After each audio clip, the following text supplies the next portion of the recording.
Hello students, देखिए आज हम कुछ क्वेश्चंस डिस्कस करते हैं इनवर्स ट्रिग्नोमेट्री के। इसमें है first question, the domain of function sine inverse root x minus one. तो बच्चों हम मान लेते हैं लेट हमारा जो एफ एक्स है वो हमारा sine inverse root x minus one है। तो फॉर डोमेन हम लोग करेंगे, देखिए रूट एक्स माइनस वन जो है हमारा वो माइनस वन टू वन तक होना चाहिए। इसका रीज़न क्या है? सेंस जो साइन इनवर्स एक्स एग्जिस्ट करता है वो बच्चों कब करता है? If x belongs to minus one to one closed interval होता है। तो हम स्क्वायरिंग बोथ साइड्स करें तो स्क्वायरिंग करने पर हमें मिल जाता है x minus one from zero to one, तब एक्स हमारा आ जाएगा वन से two. Therefore domain of f is one comma two with closed interval बच्चों। ओके, नेक्स्ट क्वेश्चन पे चलते हैं। देखिए कहता है the domain of function cos inverse minus x square. तो हम यहाँ पर फंक्शन एफ एक्स लिख लेते हैं। एफ एक्स हमारा है cos inverse of minus x square, which we can write it as pi minus cos inverse x square। तो बच्चों फॉर डोमेन के लिए अब देखिए ये cos x square cos inverse x square तभी हमारा वैलिड होगा जब x स्क्वायर हमारा 0 से 1 तक होगा, है ना, क्योंकि x square always positive number ही होना चाहिए। तो इसका मतलब एक्स हमारा माइनस वन टू वन आना चाहिए। देयरफॉर डोमेन ऑफ एफ मिल जाता है हमारा यहाँ पर माइनस वन टू वन। तो इससे हमारा ऑप्शन यहाँ पर सी करेक्ट बन जाता है। नेक्स्ट क्वेश्चन की तरफ चलते हैं बच्चों। कहता है थर्ड क्वेश्चन में the domain of the function sine inverse x square minus four. तो देखिए यहाँ हमने अपने फंक्शन एफ एक्स को लिया, sign inverse x square minus four. अब यदि हम sign inverse x square minus four की एग्जिस्टेंस चाहते हैं या यूँ कहें कि इसका हम डोमेन चाहते हैं, वो तभी हो सकता है जब x square minus four minus one to one lie करेगा, है ना। इसका रीज़न हम आपको पहले बता चुके हैं कि since sine inverse x exist तभी करेगा if x belongs to minus one to one होगा बच्चों। ओके, तो यहाँ से एक्स स्क्वायर की जो रेंज निकल के आई वो आ जाती है हमारी 3 to 5। अब देखिए आपको एक बात और यहाँ पे समझनी पड़ेगी इनइक्वालिटीज़ के अंदर कि if a is less than equal to x square is less than equal to b, तो बच्चों इसका सॉल्यूशन होता है x belongs to minus b to minus a with closed interval union a to b। ये एक quadratic inequality का concept है, तो इसको आपको समझना पड़ेगा। तो अब आप इसी को यहाँ पे यूज़ करें तो देखिए यहाँ से बन जाता है x बिलोंग्स टू यहाँ पर था a स्क्वायर b स्क्वायर तब यहाँ पे x belongs to minus b से माइनस ए यूनियन ए से बी होगा। तब x बिलोंग्स टू यहाँ बन जाता है minus root five to minus root three union root three to root five. तो इससे बेटा हमारा इस क्वेश्चन का ऑप्शन बन जाता है डी। तो D is the answer Now move towards the next question.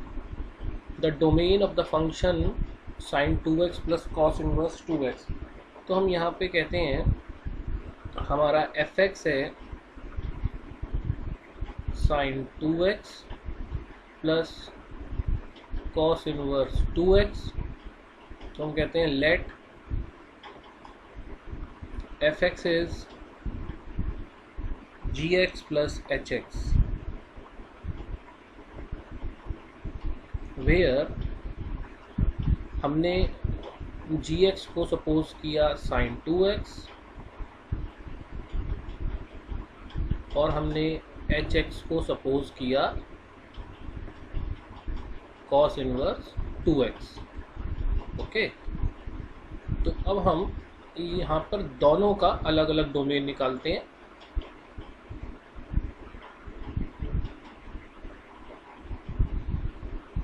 Okay, अब देखिए gx है तो domain of g equals to r होगा. हमें मालूम है sin 2x का फंक्शन का जो डोमेन होता है वो r होता है. अब यहाँ का यदि हमें चाहिए फॉर डोमेन ऑफ hx, तो यहाँ जो 2x है वो हमारा -1 to 1 पर लाई करेगा, क्योंकि इसके लिए भी हम जानते हैं since cos inverse x axis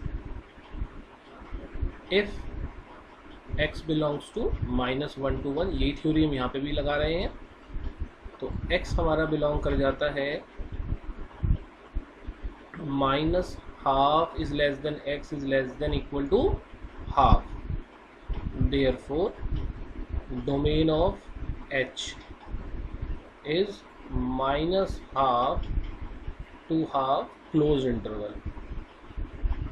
Now अब क्योंकि हमारे को डोमेन ऑफ f निकालना था, तो domain of f equals to, क्योंकि फंक्शन f gx और hx से कोलैबोरेटेड है, तो यहाँ पर थ्योरी के अकॉर्डिंगली डोमेन ऑफ g हमने निकाला, डोमेन ऑफ h हमने निकाला, तो दोनों के डोमेन्स का जो इंटरसेक्शन होगा वो हमारा डोमेन ऑफ f आएगा.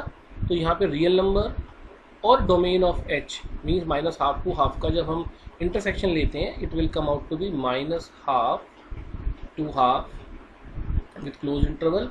So domain of function f is this. So option A is correct for this question. Now move towards the next question. Question number 5th is the range of principal value branch of sec inverse x. बच्चों ये बहुत clear cut question है अपने आप में. हमें पता है कि इसमें जो sec इनवर्स x की प्रिंसिपल वैल्यू ब्रांच होती है वो 0 से पाई क्लोज इंटरवल -π/2 होती है, तो इसका ऑप्शन सी हो जाता है. नेक्स्ट 6th है the range of principal value branch of cosec inverse x. ये भी अपने आप में एक वेल नोन क्वेश्चन है. तो हमें पता है principal value branch of cosec inverse x की ब्रांच -π/2 से π/2 क्लोज इंटरवल -0 होती है, तो इसका ऑप्शन बी बन जाता है बच्चों. Now next move towards the question next, the principal value of this thing. Okay, देखिए यहाँ पर हम करते हैं y equals to sine inverse sine -10π/3. ये हमने किया इक्वल्स टू साइन इनवर्स. देखिए साइन माइनस थीटा क्या होता है, माइनस साइन थीटा, तो ये हो गया 10π/3 है ना. दिस इक्वल्स टू, अब हम जानते हैं sine inverse -x is minus sine inverse x, तो ये माइनस बाहर आ जाएगा और ये लग जाएगा साइन 10π/3 है ना. Now this equals to minus, देखिए ये साइन इनवर्स इस साइन से नेगलेक्ट अभी नहीं हो सकता, बिकॉज 10π/3 जो है वो हमारा प्रिंसिपल वैल्यू ब्रांच में आंसर नहीं देता, बिकॉज साइन इनवर्स का जो प्रिंसिपल रेंज है वो -π/2 π/2 होता है बच्चों. तो हमें आंसर इसी रेंज में चाहिए, तो इसको लिख सकते हैं हम minus sine inverse sine 3π plus pi by 3, तो ये हो गया माइनस साइन इनवर्स। अब sine 3 pi plus pi by 3 बन जाता है माइनस साइन पाई बाय 3। अब ये माइनस, ये वाला माइनस हमारा जब बाहर आएगा तो ये प्लस हो जाएगा, तो sign inverse sine pi by 3। तो अब ये साइन इनवर्स से साइन न्यूट्रलाइज हो गया, तो आंसर इज पाई बाय 3। तो इसका ऑप्शन बन जाता है ए, सेवन्थ का ऑप्शन ए हो गया बच्चों। Now move toward the next question. Find the principal value of cos inverse this thing. Okay, तो हम कहते हैं y equals to cos inverse cos minus 34 pi by 9 which equals to cos inverse cos 34 pi by 9। ऐसा हमने इसलिए करा because since हम जानते हैं cos minus theta equals to cos theta होता है, तो ये माइनस प्लस में कन्वर्ट हो जाएगा ना। कॉस इनवर्स से कॉस न्यूट्रलाइज नहीं हो सकता अभी बिकॉज आंसर हमारा प्रिंसिपल वैल्यू ब्रांच में नहीं है, और हम जानते हैं कॉस इनवर्स एक्स का प्रिंसिपल ब्रांच होता है 0 से पाई क्लोज इंटरवल।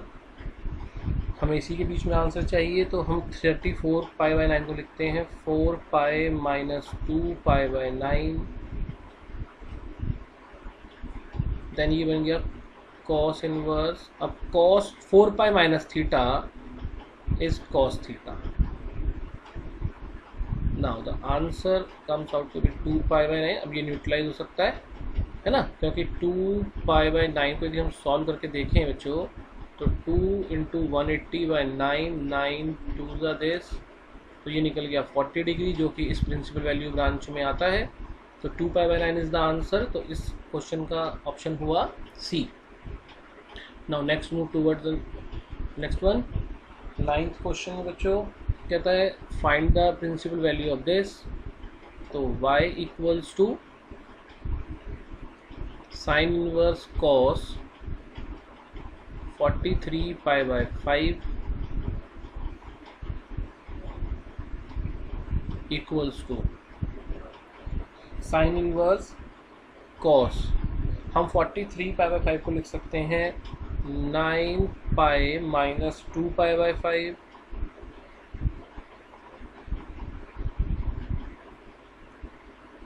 देन अब हम cos 9 pi minus 2 pi by 5 बन जाता है हमारा माइनस कॉस 2 पाई बाय 5, क्योंकि 9 पाई हमारा यहाँ समझा भी देते हैं, 9 पाई ये डायरेक्शन हो जाएगी, and 9 pi minus 2 pi by 5 is in second quadrant. Second quadrant में कॉस नेगेटिव होता है तो नेगेटिव लगा, एंड कॉस थीटा, क्योंकि हम जानते हैं cos 9 pi minus theta is minus cos theta, तो उस फिलॉसफी से यहाँ लग गया। नाउ अब हम जानते हैं sign inverse minus x is minus sine inverse x, तो माइनस बाहर आ जाएगा, कॉस 2 पाई बाय 5 ये बन गया। Since sine inverse minus x equals to minus sine inverse x, ये यहाँ पे रीजन आउट हो गया। देन बच्चों अब देखिए ये बन जाता है हमारा माइनस साइन कॉस।